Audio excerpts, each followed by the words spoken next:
So we've seen stock futures pointing up. President Trump indicating, or he's floated the idea of cutting the tariffs he slapped on China substantially in a trade deal. Our guest says that this sell-off we've seen in stocks this year presents a great environment for longer-term investors. Lesley Marks joins us now, Chief Investment Officer at Mackenzie Investments. Great to see you as ever, Lesley. Good morning, Andy. So your take is that investors have been tending to hang off each news headline and try to adjust. Exactly. I mean, you've seen this in the volatility, which continues to be elevated. If you look at, for example, the VIX index, it's almost double what the average has been over the last 12 months. And what we've seen are generally big swings day to day in the market, either up or down. So the point being, for long-term investors, if you can sort of focus on long-term, and I'm talking about, you know, more than the next news cycle fundamentals for your companies, there are opportunities here to pick away at the things that look really interesting to you with a more than, call it, 3-year time horizon for your investments, which most people investing in equities should have.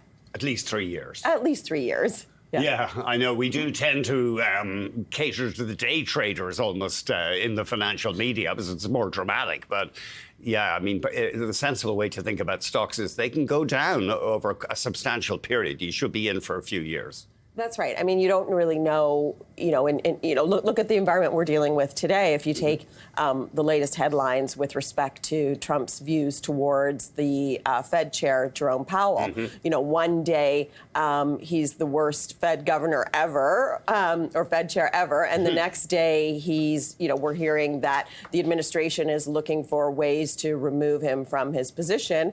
And then the next day, there's no intention to remove him from his position. So that becomes a very difficult environment for a short-term investor. So I think it's just a good reminder that over the long term, looking at the fundamentals of businesses will be a successful investment strategy.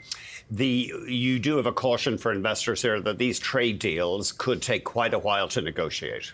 Well, I think I just want people to be realistic, especially, when you put a 90-day hold on tariffs and say that we need this period of time to negotiate, it almost sends the signal out that this is probably going to take at least 90 days. I mean, if you're on the other side of that negotiation, you understand the importance of the administration being able to announce some quick wins. And so that is also a good negotiating tactic to say, you know what, if we take this through closer to the deadline, that we may be able to extract a little bit more power on our side of the negotiation. So I think originally when we saw the pause, people thought that we would see some quick wins and that would really support further market moves.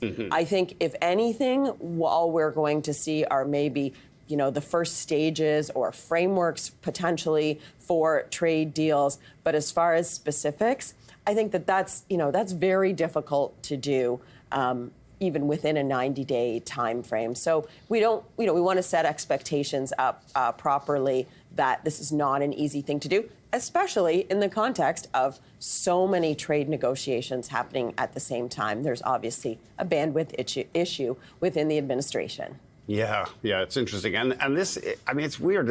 It's supposed to be cooperation on trade partnerships, but we've got this confrontational edge to the whole thing now. Yeah, I don't think we're in a situation of partnership right now. I think that was the old order. Right. I think the new order is the zero-sum game. Your win is our loss, et cetera. So I think that the whole positioning around trade is far away from partnerships. And it will be interesting to see if that is what becomes presented in the future for trade deals, because that would be, a really big shift from where we are today. But not impossible, because we've seen lots of shifts over the last few weeks. Yes. Yeah.